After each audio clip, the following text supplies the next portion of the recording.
Hello everyone and welcome back to Let's Play Civilization 2. In the last episode we have made a huge progress. We have built the Marco Polo's embassy here in Basel, and let's actually have a look how it looks like. I think it's this building over here. Looks quite nice, and that allowed us to make contact with all the remaining civilizations. And we have changed their attitude to enthusiastic by giving them a lot of technology. And in the return, we have acquired basically all the maps, world maps they had. And now we have given them those maps, especially to the Vikings and Persians. They basically know the geography of this entire region, just like we do. But that's okay. So now we can think about what do we want to do next. And I can see this settler here already, which tells me I wanted to go up here and found a new city. Now I also need to stay here with these guys or I can maybe go here where the city will be and defend that city. We are at peace with the Carthaginians, so I'm not too much worried about them attacking our cities yet, but that will change, of course. And what I want to tell you more about now is also something called a key civilization.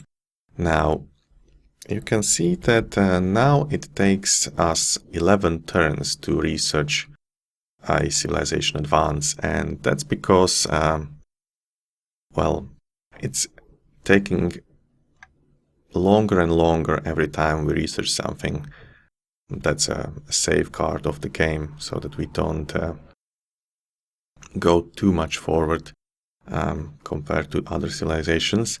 And there's also another mechanism. So one factor is how many advances do we have already. The more you have, the longer it will take. And the second thing is how many civilization advances compared to you does your key civilization have. And your key civilization is one of all the civilizations on the map, including yourself. So you can actually be your key civilizations. Which would be an excellent situation, but unfortunately for us it's not the case. The key civilization is determined based on your power. So if your power is supreme, your key civilization is Sioux, or the purple civilization. Peter said, if your power is less than supreme, it will be Carthaginians. If it's even less, then Persians. And if it's, I think, hopeless, then it will be Romans. So there are 7 different levels of power you can have, supreme being the best one. And the mapping between the power and the key civilization color is in this order, basically. So I think it's white, green, blue, then yellow, which is us, then this color, then orange, and then purple, going in ascending order from hopeless to supreme. And as I said, the bigger is the difference between the key civilization and yourself, the more it will take for the research to be completed. So the Sioux have probably only 2, 4, 6, 8, 9 civilization advances, and we have 8, 6, yeah, we have a lot more. So currently they are the factor which causes us to do research only every 11 turns. And what I will do now is I will actually give them all my technologies so that it will take much less for me to do my own research. And I can afford to do that because they are pretty hopeless, pretty pathetic, and it will not be a bad thing I will not give them a big advantage against me if I give them all this technology. And that's also, and I will do that right now because we are researching construction and later on monotheism and later on, I think, medicine. And that's the advances I don't want to give them. So I will do that right now, make the gap between us a little bit smaller, and we'll see how will this number change. So let's talk to the Sioux again, that is if they wish to speak to us, and yes they do. And we'll offer them all the technology we have. You can take all of it, Sioux. Now you might think, why am I doing this? Is it really smart to do this? And I will explain that a little bit later once I'm finished giving them all this knowledge. Polytheism, yeah, you can take that. And literacy. Will you teach us the secret of code in laws? Yes, I think that's the last one. Okay. Maybe I can even ask them for tribute. No. Okay. And if I look at this window now, you can see that it changed and it only takes 9 turns to discover new civilization advances. So it's quite a difference. Now, why can I afford to give all the technologies to them? Well, first of all, it's only basic technologies and there are many more technologies to come. They do not pose a threat to me even though they have all those technologies, and they are most likely not willing to share them with others just yet. And what applies to me applies to them as well. So they have one city, their research is probably very poor, and now because they have all those technologies, and it will get even poorer, so it will take like 30 turns for them to discover something new. So I'm not afraid of them getting some really good technologies.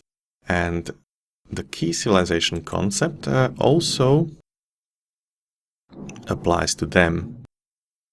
So they are probably the worst or the second worst civilization, so their key civilization would be Romans, I guess, which have a lot less technologies than they do now, so their progress will be even slower. Okay, so that's that. Let's continue going somewhere with them. Let's go down. With you, I think we wanted to go up here, but I see that there are barbarians over there right now, so maybe I could change my mind. No, let's just go there. Okay, with you we can't go to the left because there are 2 Viking units over there, but we don't need to explore anyway. Where are you from? You are from Basel.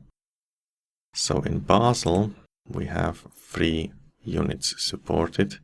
You know what? Just go back to Basel. And it is the end of our turn now. Now I'm thinking, do I need to talk to anybody else before their attitude resets back to uncooperative? I guess I don't. However, I could ask for tribute. I mean, Sioux have some gold, but they didn't want to give us anything.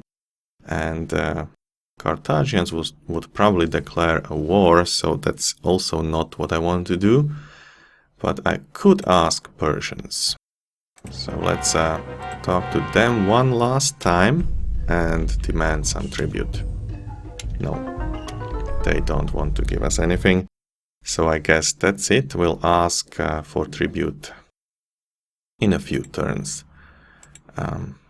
that should give us some more money, because we have just spent 500 gold on the Marco Polo's embassy. Okay, and we have also acquired a lot of new technologies, and just like for everything else, I would like to read the description of those new technologies for myself and of course for you as well. So we got the Code of Laws. No, we had it already. We got definitely the ironworking, which enables us to build legions. We'll read more about them later on, but first let's read something about the ironworking. Some examples of iron ornamentation date back to 4000 BC, but the use of iron for tools, weapons and other practical purposes did not become common until much later.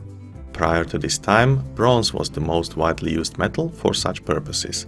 Although the term Iron Age denotes a period of time starting around 1000 BC, iron replaced bronze as the metal of choice at different times in different places. Iron is more common than both copper and tin, the component metals of bronze, but iron is seldom found in a free state.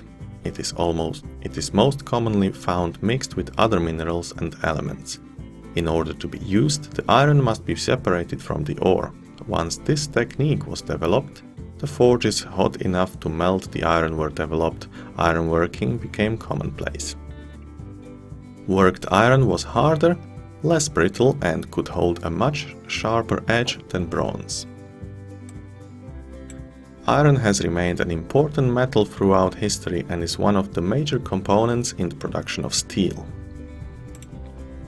Very well, then we got the map making, which enables us to build triremes, and I will definitely build a couple of triremes, most probably in Zurich and in the winter tour. In Zurich so that I can explore this terrain, and in winter tour so that I can go and fight Romans up here. So let's read about that as well. Maps provide a diagrammatic representation of an area, showing terrain features, cities and other landmarks. The earliest maps were etched clay tablets, charting Babylonian lands for the purposes of taxation. Yeah, what else? Around the same time, the Chinese produced regional maps drawn on silk cloth. In between 600 and 200 BC, the Greeks produced several maps of the known world, including the first map showing a primitive system of latitude and longitude. These early maps were primarily used by traders and merchants.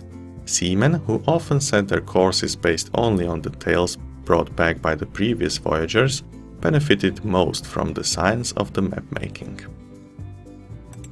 Excellent. Sorry. Masonry, Morocco, mysticism, philosophy. Now we also got the pottery, which enables us to build granary and hanging gardens. We'll probably not have any use for granary. I'll explain why later on, but we might be building hanging gardens, and I will explain why also a little bit later. Let's read the description for now. The invention of pottery was essential to the development of agricultural societies. To get the most out of seasonal crops and domesticated animals, a tribe needed sturdy, waterproof containers in which to store and protect surplus food. The discoveries of the properties of clay, the invention of the kiln, whatever that is, and the potter's wheel made it possible to build such containers.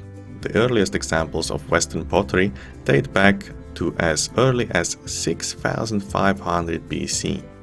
Most of the examples from this period were strictly utilitarian. I can't read that. Although use continued to be primarily practical, decorative pottery soon became a ritualistic and aesthetic art form in cultures all over the world. Some of the most impressive examples of artistic pottery come from the pre-Columbian cultures of South America and from the Ming dynasty in the 14th century China. Okay, we are almost through.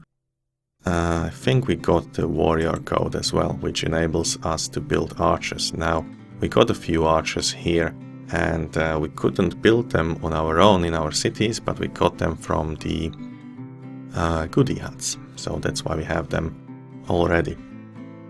So let's read about the warrior code. I think that's the last technology we have acquired through the interchange with other civilizations. The samurai of feudal Japan lived by a doctrine known as Bushido, or the way of the warrior. This code of behavior stressed such virtues as loyalty, courage, and politeness. The honor of the warrior could only be maintained if the rules of the code were followed. A similar code of behavior, known as chivalry, was later developed under the feudal systems in medieval Europe. Although the strict adherence to both Bushido and chivalry were abandoned along with the feudal system in 1800s, certain principles of discipline and behavior inherent in these systems can still be found in the military today. And that's about it. So, we haven't progressed a lot in this episode, but we have learned a lot, and I have also explained to you a very important concept of the key civilization. And if you want to know more about it, you can find a lot more resources on the internet. But for now, let's check what we are building. Settlers about to be built in Bern. We need to concentrate on the Colossus as well, and the rest is fine. So let's check the happiness. Looks okay. And I think it's time to end our turn. Yeah, maybe we can talk to our advisors, because we have built embassies with everybody, so she may be requiring us to do something else. Let's ask her. The gods adore you, noble leader, and distant lands favor our mighty empire. Ha! That basically means the attitude of our enemies is very good towards us, and we can, share maps and form alliances and so on. That's what she's trying to say. And this guy obviously doesn't like it, so let's ask him what he wants to do. Would you defend our cities with haystacks, noble leader? Build city walls first and other improvements later. I disagree, Your Excellency. I disagree, Excellency. I disagree as well, because we are building the, Great Wall, which will act as city walls in every city. So that's fine. Let's ask him what he thinks. Excellency, look at me. Can I study and learn alone on the cold stone streets? Build places of learning that we may reap the rewards of wondrous new technologies. I disagree, Excellency. Yeah, this guy is whining because we are not anymore the number one in technologies. And that's only because we have, gifted all the technology we had to DSU. But it will change very soon, so don't listen to him that much. And what have you got to say? Most blessed leader, let us build marketplaces so that the peasants can barter for needed goods. No! The defense of the cities is our foremost concern. I disagree, Your Excellency. Well, I will consider it. So, Elvis, I guess you want more luxuries. Wise men say that only fools run an empire without luxuries, King. I disagree, Excellency. I disagree, Your Excellency. Yeah, I thought so. Okay, so thank you for appreciating our talents, lady, and don't worry, Science Guy will be number one in no time. And it's been 20 minutes already, so I think it's time to say bye-bye now, and till next time.